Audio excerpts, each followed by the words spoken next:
Welcome everybody to another session of Passion to Profit Summit. I am here with Suki. Suki, you're welcome. Thank you. So Suki is an author who tells the story I've always wanted to read. She's a speaker whose purpose is to connect with her audience, a traveler who aims to understand the people of the world, a businesswoman who looks for opportunity, a mother who nurtures with purpose, a wife who continues to share her unbelievable journey with her husband, and a woman who hopes to be remembered as a flower whom the world watched bloom. Uh, the first time I read your bio, it was kind of inspiring to me. How did you come about that? Well, it's just truth. For me, it's very important that, and I know it's a cliche, people say live your own truth, but it's very difficult sometimes with the outside world coming in to come to that space. And one of the things I want to talk to your audience about is just the concept of identity and not allowing others to put their concept of your identity onto you. So it took me some time to get to that place where I was okay and recognized that I didn't have to be one thing. I didn't have to make the decision about whether I was going to have a family or travel, or have a family and or do business. It was, you can do it all, if you will, because all of those different things form the person you are. And just because someone else perhaps was unable to tackle one or two of those things, that doesn't mean that has to apply to you. So, what I attempt to convey is the idea that, we don't have to choose one over another. We can do it successfully, both the nurturing that we want to do, if that's your choice, as well as the family, as well as business, and reaching out to the world. Well, I like the way you put it that way. It's kind of like you already figured out everything you wanted to do, which is very, very commendable. Um, could you before you, I know it took you a lot of time before you could come up with this wonderful piece you just wrote. Like, for how long did it take for you to discover yourself? So first off, I'm still discovering myself. I think the mistake people make is when they say I've discovered myself. I won't have discovered myself when I take my last breath, because even after I'm gone, hopefully I've had enough impact that others will continue to tell my story, write my story, and build on my story. So at the point that I've reached now, it has been kind of a lifelong journey. My concept now of realizing one's purpose is really understanding the internal conversation you're having with yourself. And that's, I think, when I came to my awakening, when I started to listen to the internal conversation. Because there was a time that conversation is always happening, but we don't think about it. We kind of tend to act instinctively. So I would think that I would start way back in my childhood, not too far back, but way back in my childhood when I was young. I grew up in the States. And over the years, growing up in the States, I've identified myself differently because of circumstances. So I was very young, around 7, 8 years old. That's when the AIDS epidemic began to become known in the United States. And at the time, they attributed AIDS to people from Haiti. And a lot of adults never understood that translated to the children in the playground. So other children from other, typically children who were born here, would call the Haitian descendants, us first generation, Haitian booty scratchers is what they would say to us. And they didn't understand why they were saying that. And we didn't understand why they were saying that to us, because the kids in a very real way were embodying what their parents were saying to them. So at a young age, I didn't want to be a Haitian booty scratcher, so I would then, if someone asked me, I began to identify myself as Caribbean, if asked, but I would not necessarily tell you that I was a Haitian American.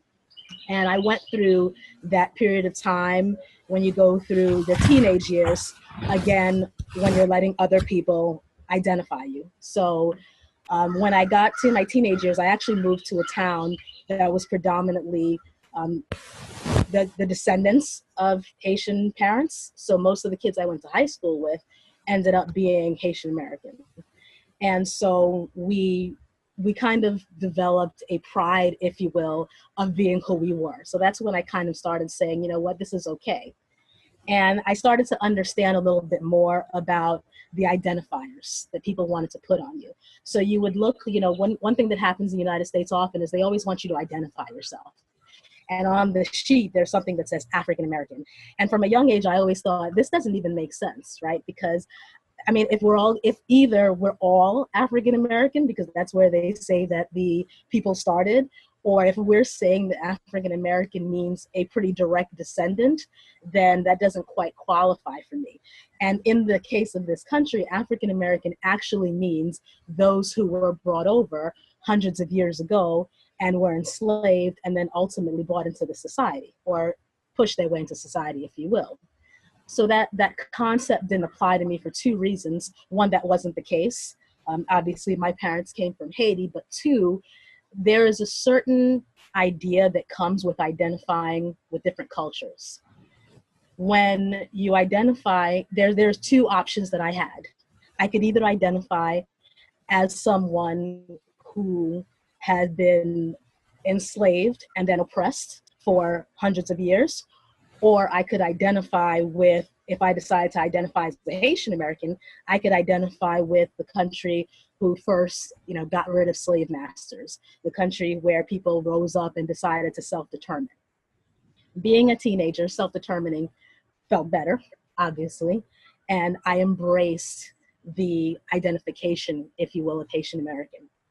And what that did is, in a very real way, and something that probably continues to exist in me within today, is when I see the challenges of people who identify as African American, and when I see sometimes even people treat me in a way that you may attribute to the fact that they might identify me as African American, I almost in the back of my mind attribute that to their lack of knowledge about how to identify me. And that's something that I still work on. So even though I work on it, I recognize that instinctively that's something that I do. And that's something most people do, but most people don't think about it. The first time I really started to understand truthfully my ignorance when it comes to this topic is when I traveled abroad. I went abroad, I went to South America, and upon stepping down on South America, I realized that I didn't know how they would classify me. I just had no idea. And so for the first time, I kind of became a person with no identity. You know, and it was a very strange feeling to kind of have no identity. No one's going to look at me. I don't know how they see me, which was a very strange thing, because typically you go into a conversation and you kind of have this idea in your mind. And it took me, I stayed there for 4 months. And it took me until maybe the first month I started learning the language that I began to understand that they identified me as Moreno. And that again was another interesting concept to me, because I had never been brown before. You know, I've been black. The idea that, you know, you're brown people was fascinating, you know, and that was probably the first time I started to recognize how much my behavior was based on how people identified me, how much my thought process was based on other people's identification. And so I started to ask myself, how much of what I do, how much of my perceived purpose is based on what I perceive other people think about me, versus me deciding how I want to identify myself, the internal conversation I'm having with myself. Is the internal conversation really me, or is it other people kind of superimposed on me? Traveling really gave me a good perspective on how other people see themselves. It kind of allowed me to shed the identifying factors, at least internally. So I reached a point probably in my mid to late 20s where I no longer self-identified with any one thing. I was no longer, you know, embarrassed at the idea. You know, I had gone to law school, I graduated law school, and I had decided that I wanted to go into business with my law degree, but I kind of felt like my parents were a little disappointed that I didn't go work for a law firm. I wasn't a practicing lawyer. And part of my identification was that disappointment. I owned it a little bit. And after traveling, I realized I didn't have to own that. It was okay that I graduated law school, but I didn't practice law. I was proud of myself for graduating. I feel like I learned quite a bit of information there. It gave me a lot of opportunity to think. It gave me an understanding about laws and legality and how people saw that. And it was something that I had decided very young I wanted to do. So it was an accomplishment that I was able to check off my bucket list despite having a 2-year-old daughter at the time. Despite people saying, oh, you're such a young mother, you're never going to, graduate college. And, to graduate law school with her there and knowing that I read her my law books to get through it, being on the Women's Law Journal, all of those things were great accomplishments that I could identify with. And I should not let someone else's perception of that accomplishment color what I've done. And that was kind of the beginning for me. And that kind of opened the whole world for me. I no longer said to myself, you can't do anything. I have completely embraced the idea. If it's in my mind and I want to do it, I absolutely go out to do it. And I go out to do the best possible job that I can.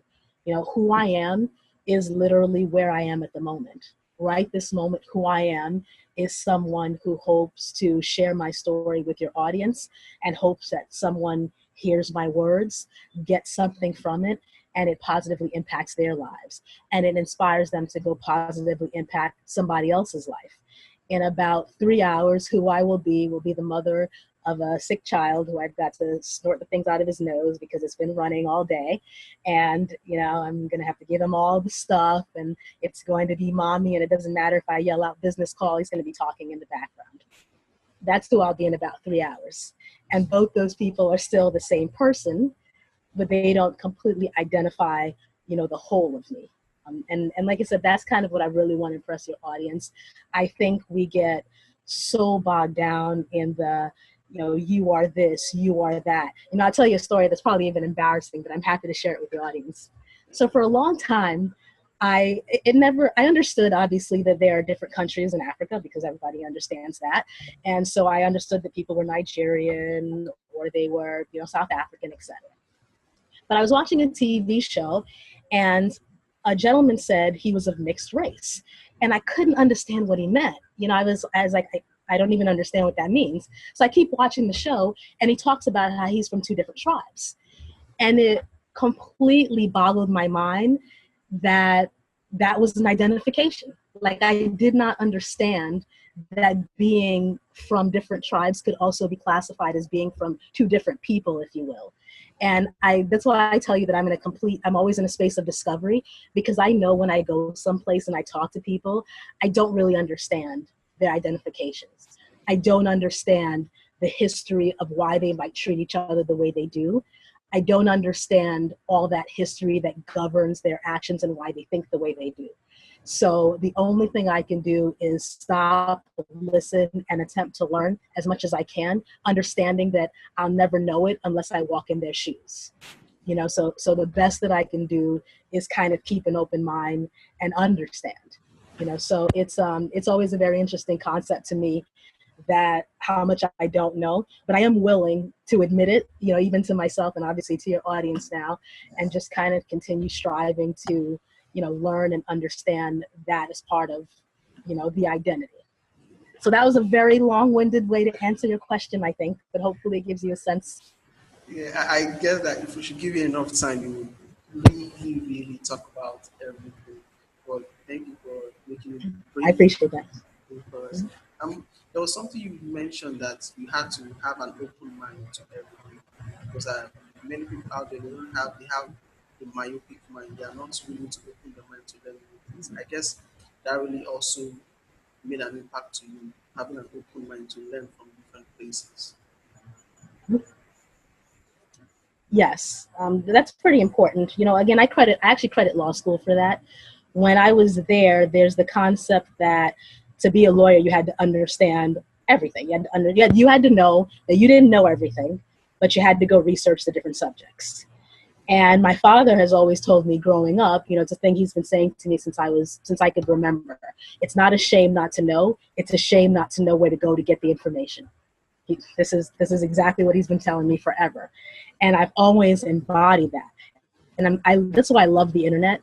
Now it's like the whole world is open to me. I could spend days upon days researching, and I don't just research the things. I join groups. I'm part of so many expats groups. It's crazy. And I'm always on the groups, and I'm talking to the different people, and I'm asking them about the different places, and I'm asking them what the norms are. And I go on Google Maps, and they have a thing where you can see the streets. And sometimes if I want to see a different city, I'll actually go down the streets on Google Maps. And it is just such an eye-opener just to see, literally how people are living. Forget the history books. They're written from the perspective of someone who has an agenda, whether they understand it or not. So that's not going to really tell you the stories of people. I like to read the stories of people, the autobiographies. I encourage people to tell their stories. I met a gentleman the other day, actually online on Facebook. He's from Venezuela, and he literally just escaped the capital city.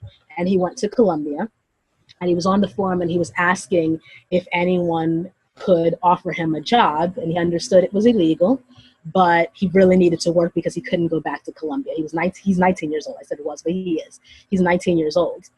And so I'm not in Colombia now, so I can't help him, and other people on the forum were looking to help him. But what I told him was he should really consider doing a vlog of his story. Because we read the newspapers, we read the headlines on Yahoo and all of that. But the reality is that his story is going to tell me more really about what's happening there than those one-liners that the AP might put out. I know this because when I travel, so typically right now I've been in all over South America, and I always read the newspapers, and I always read the internet. And it's so interesting, the same story, I'll read it, it's different. I read it in English, and I read it in the country I'm in, and it'll be about the same topic, and it will be a good 30 to 40% of it is just different information, different characterization. I was in Panama when they wrote about him, the president of Panama, meeting President Trump. Two totally different characterizations. Panamanians put it like, basically he was doing, Trump a favor, and Americans put it like, oh, he did a favor inviting the Panamanian president to the White House. Same event, same story, totally different characterizations. So the people in Panama are reading this and they're thinking to themselves, oh, the president was so happy to meet our president. And the people in the United States are reading and thinking to themselves, oh, we're so good. We met the president of Panama. And, we talked to him about the canal, and it was absolutely fascinating. So I always like to read the history of people from the two different perspectives, because the truth is a very interesting thing, I think. So truth is very relative in my mind. So the truth is, I'm sitting here with you, I'm in my home, talking to you on the internet, right? It just so happens that, I am fully dressed, so that's good. But a lot of times I talk to people and I just dress the top half. So the truth looks like, right, I have dressed in a business suit to do the meeting. But the real truth is, half the time, only half of me is dressed. It's only the half that you can see. And that's how the truth is. The truth is literally all you can see. So you must always know that you will never always know the truth. All you know is what you can see and what someone told you. So that, again, is how it comes back to the person and your purpose. Irrespective of what I may have done in the last couple of decades of my life, my truth is now. That's really what it is. I cannot look back.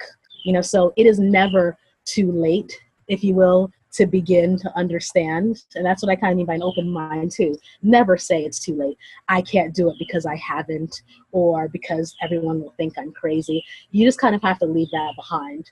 I've been self-employed, working for myself since about the late, I can't remember the years, but since my late 20s, quite some time. And I remember telling my parents I worked from home, because this was the early stages of the internet, and they truly could not understand what I was talking about. They kept asking me, when are you going to go get a real job?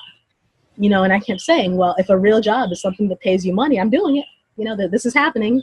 I'm paying my mortgage. I'm not calling you to pay my bills. And to me, that's the success, right? If you don't get the phone call from me saying, hey, I need some help, in my mind, I have reached the pinnacle of success. I don't need $1 million for success.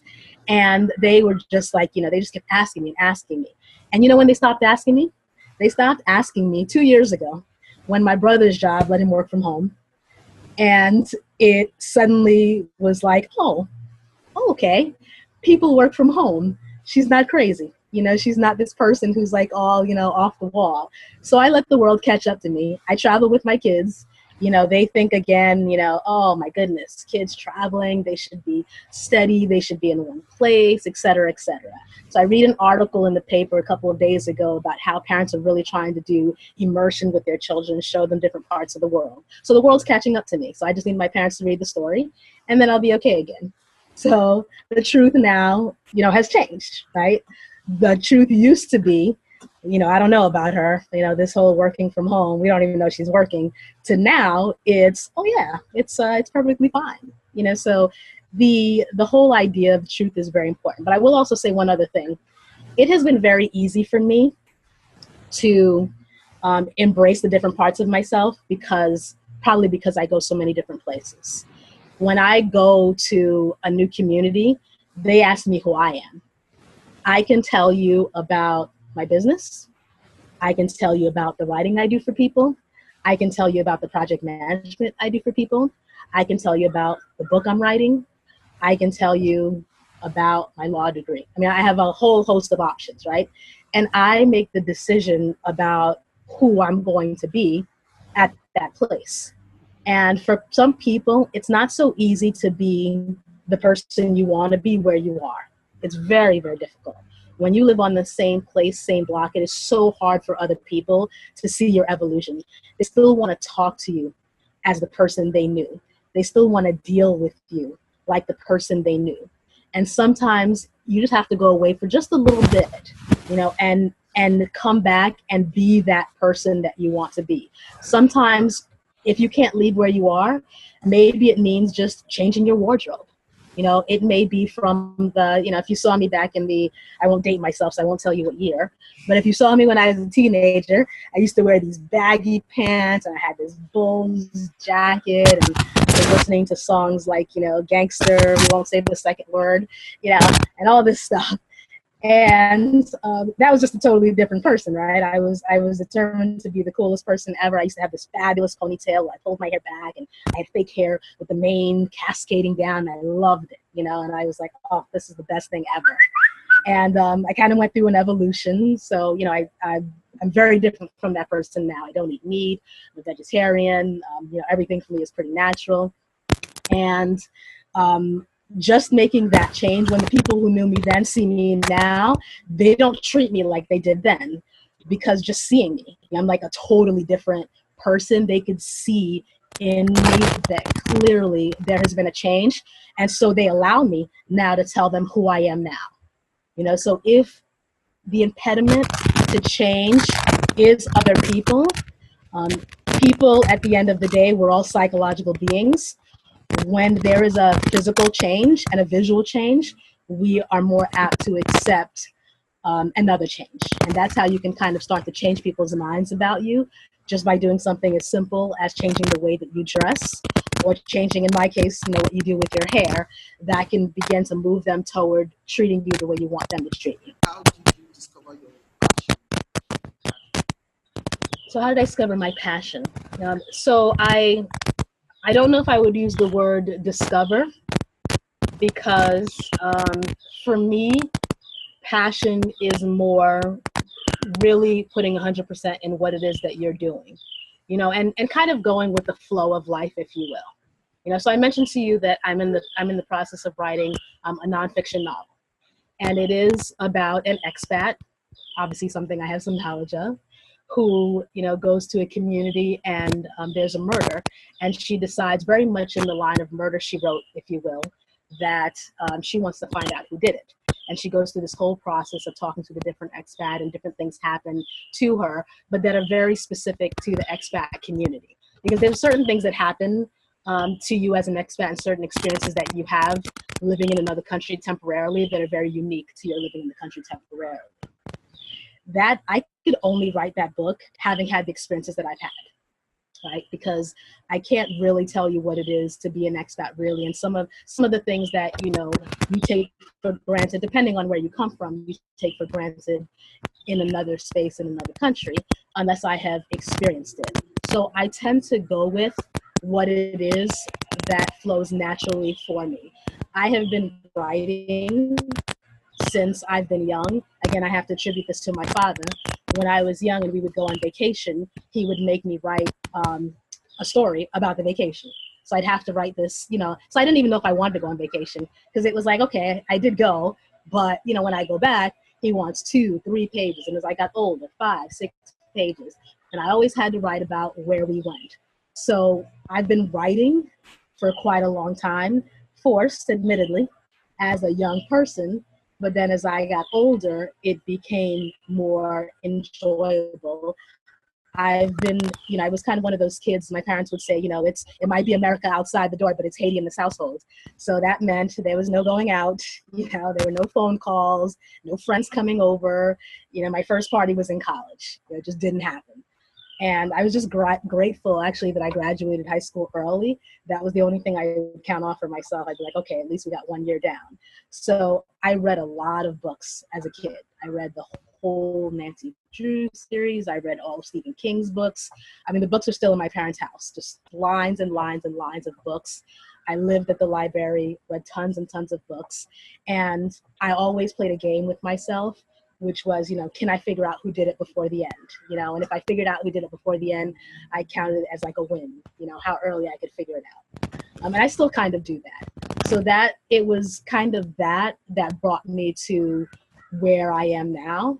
And, part of my motivation in writing the book is certainly to give people a piece of experience that they may not otherwise have had. It is an experience to go and live in several different countries. It is an experience. It's certain things that happen even on the forums people just don't tell you about. No matter how much you go on the forums, I wasn't prepared for, so I was in one place I was Boquete, Panama, and there are earthquakes there, but no one ever said that. So one day I'm just, I'm there, I'm going to sleep, it's in the afternoon, I'm taking a nap, and suddenly the whole place starts shaking. And I'm like, whoa, is this, like, I don't even understand what this is. And it turns out it was an earthquake. So I go online, I look, and it turns out, after doing some research, there are earthquakes there, but no one ever said, oh, by the way, there are earthquakes. Nobody really talks about the power outages, that might go on for, an hour to several hours. So the power outages don't matter to me too much. It's more of, I need to get to a place with a generator because I do work remotely, right? So had I kind of had a sense, I would have found the place that I could go to work remotely. So after that happened, I found my place. So I was ready. If there's a power outage, this is where I go. No problem. But those are some of the things that happen in everyday conversation that people don't kind of, talk to you about. Inside jokes, if you will. There are checkpoints all over the place. So you have to be ready with your papers. You have to understand that, they might have big guns on them, but it is in no way, shape, or form, at least in my experience, I should say, it was in no way, shape, or form threatening. They might be asking me for my passport, but we're having friendly conversation.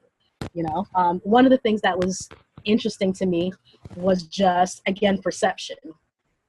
I have a son, he's 16, and he's 16, so I probably don't need to say anymore. Very emotional, that kind of thing. And one day he's mad for who knows what reason, because they just get mad. And he goes out walking, he's just walking up and down the street. He doesn't have his papers, nothing on. And he walked for a while, because I don't think I saw him for like 4 hours. So he comes back. I actually didn't ask him any questions because he wasn't in the mood to listen anyway. But the next day I see the police and they say to me, oh, we saw your son walking up and down this block back and forth. And I said, oh, okay, and I'm waiting for them to tell me, and they asked him for his papers because they did ask me, he didn't have it. And they said to me, well, he didn't have his papers, so you really have to make sure he has it next time. I said, okay. And they said, clearly he was exercising and he was really into his exercise. So, we just kind of let him go, but he just has to have his papers. And I was so amazed, right? Because I know had I been here, there'd have been no such thing as, oh, he was exercising. He's not exercising here. Here, they're probably bringing him back home. That's just the truth and the reality. And it was gratifying for me as a parent of a 16-year-old boy to know that if he's out there, at least there, I actually don't have to worry. And that's a worry that I have been carrying with me, at least when I'm in the States. I carry with me all the time. Like, I'm always worried when he's out. I'm always giving him the speech about how you deal with people, about what you say, about, don't sing anything, call me first. I've been giving this speech for so long. And it was a moment that had me realize that without thinking, I had adopted this as part of my reality too. My reality was, you can't be a emotional teenager because you don't have the luxury of being an emotional teenager. You need to be more than that because I'm afraid. So that was kind of important. But kind of going back to passion, I think it really starts with knowing yourself and really having that internal conversation, being very, very honest with yourself. It's okay that sometimes you falter. I falter to this day. I've been very good about being, as I mentioned, I'm a vegetarian. I don't put animal fat or anything like that on myself. So I'm really, very serious about what goes in my body, what goes on my body. One place where I've had the biggest struggle is actually my hair. I've always been into hair since I was a kid. And I love to have my hair with frosted tips. I've always wanted this, but you can't do this thing naturally. So sometimes I'm in the store and I look at the box and I think to myself, it won't hurt, I could just get this box and just do the tips just one time. And you know what? It will hurt. So I don't do it, but I have to kind of talk to myself and just, really say to myself, okay, this is why you don't do these things. And so we will not, do that. But your passion has got to be accompanied by the idea that you will fall sometimes, and that and it's not even falling. Honestly, it's just part of the process, right? One of the reasons I really love about the book is I get to kind of use some of my experiences where I've completely messed up. I totally had a moment where I wasn't making any sense. Once I was in Panama and we said we're going to go down to this volcanic springs, and the people kept saying, oh, it's down that road, it's down that road. And we kept going down the road and we find ourselves in the middle of a mountain. It's not a road anymore. I don't even know. It was like rocks with our car. We had no business there with the car whatsoever. And we couldn't even turn around because there wasn't enough space. So we had to back up several kilometers back to get out of there. That was totally foolish. There was no reason to be in another country driving through mountains without having any idea of where you are, no cell phone service. Completely crazy. So first of all, I'm glad to be able to tell the story, but I'm also going to include that in the book. This is something that I probably should have thought about a little bit more before I got there, and I didn't. So it's going to be there. So did I fall? Not really. It was just kind of, something that I can share with someone. So in my mind, there's no falling in your passion. You just keep doing it. And I'll tell you something else about your passion. Sometimes people say, you've got to have all your ducks in a row. And that's probably a very American saying. I'm sure there are kind of others with the same concept. So you have to have everything perfect and in line before you do it. I totally disagree. You actually have to just do it. If you watch a baby, before they walk, they crawl. Some of them don't even crawl. Some of them start walking. But all they do is keep putting one foot in front of the other till they get it. And they do not feel any which way about getting back up. They fall, they get back up, they keep taking the steps. And we seem to forget that about ourselves. We say, oh, we've got to prepare to walk. If we were the baby, we'd be getting our muscles strong and we'd be exercising and we'd be doing all these things before we started to walk, because we'd say, oh, this is what you have to do to walk. That's simply not true. You just keep putting one foot in front of the other. Do what you can with what you have. Do not delay your passion for a second, literally, not for a second. If it's writing, you write 1 word today. If people tell you you can't write, ignore them. One woman I read about who, I love her story. She was in jail for several years, and she decided she wanted to write. But she writes what they call now, I'm trying to think what they call it. They call it street lit now, because she writes in the vernacular of the streets. And her books are very, very popular, very popular. And people told her no, and actually, what happened is the major book companies would not pick her up because they said, they don't even understand this. They can't edit this. They can't put this out. And so she just published independently and she put the books out. And they really wanted her to, after she started selling so many books, they decided they wanted her, but she signed to, and I can't remember if it's Master P or who it is, but she signs to someone else. And her story is kind of what I point to. Don't even let anyone tell you that you don't write properly. The fact is that if you're speaking to people, there are people who speak like you. So if there are people who speak like you, that means there are a group of people out there who understand what you're saying, how you're trying to say it, and what you mean. Okay, so you just write, and you do not change how you write or who you are. You just do it. Now, the alternative is also true. As a child, again, my father was a great influence on me, throughout my life. And his father was a historian. He always believed in writing. So he's always been very particular with me. I'm sorry, could you repeat? Should I just call you by Suki or? Yes, Okay. Suki's fine. So, welcome everybody to another session of Passion to Profit Summit. I am here with Suki. Suki, you're welcome. Thank you.